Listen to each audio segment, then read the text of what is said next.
Pumalakpak ang lahat ng anak ng Panginoon.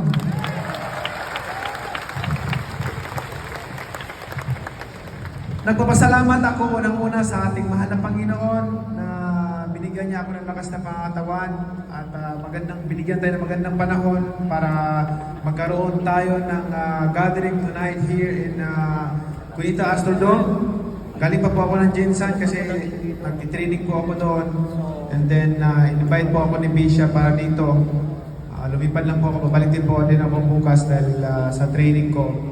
But, alam nyo sa lahat ng, katulad ng introduction ni Bishop Noel kanina, na kung ano man yung mga accomplishment ko sa buhay, hindi ko po iniisip yun. Ang iniisip ko po palagi sa aking buhay ay ang aking buhay ay panandalian lamang dito sa mundo. Ang ating buhay ay panandalian lamang